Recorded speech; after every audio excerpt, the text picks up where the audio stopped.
अध्याय 13 प्रकृति, पुरुष तथा चेतना। अर्जुन ने कहा, हे कृष्ण, मैं प्रकृति एवं पुरुष भोक्ता, क्षेत्र एवं क्षेत्रज्ञ तथा ज्ञान एवं ज्ञेय के विषय में जानने का इच्छुक हूँ। श्री भगवान ने कहा, हे कुंती पुत्र, यह शरीर क्षेत्र कहलाता है और इस क्षेत्र को जानने वाला क्षेत्रज्ञ है।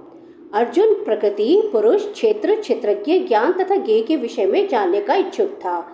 यह शरीर बद्ध जीव के लिए कर्म क्षेत्र है। बद्ध जीव इस संसार में बंधा हुआ है और वह भौतिक प्रकृति पर अपना प्रभुत्व प्राप्त करने का प्रयत्न करता है। इस प्रकार प्रकृति पर प्रभुत्व दिखाने की क्षमता के अनुसार उसे कर्म क्षेत्र प्राप्त होता है। यह कर्म क्षेत्र शरीर है। और यह शरीर क्या है? शरीर इंद्रियों से बना हुआ है।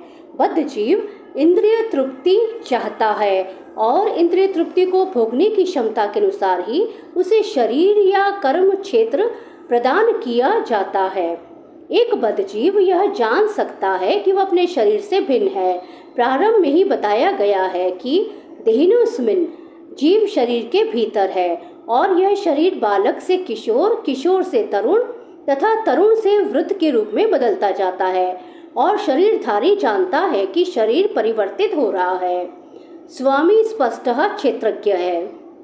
कभी कभी हम सोचते हैं, मैं सुखी हूँ, मैं पुरुष हूँ, मैं स्त्री हूँ, मैं कुत्ता हूँ, मैं बिल्ली हूँ।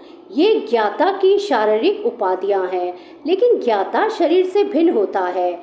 भले हम तरह तरह की वस्तुएं प्रयोग में लाएं, जैसे कपड़े इत्यादि, लेकिन हम जानते हैं कि हम इन वस्तुओं से भिन्न हैं। इसी प्रकार थोड़ा विचार करने पर हम यह भी जानते हैं कि हम शरीर से भिन्न हैं।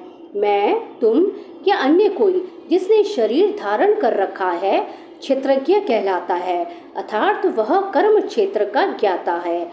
और यह शरीर क्षेत्र है, साक्षात कर्म क्षेत्र है।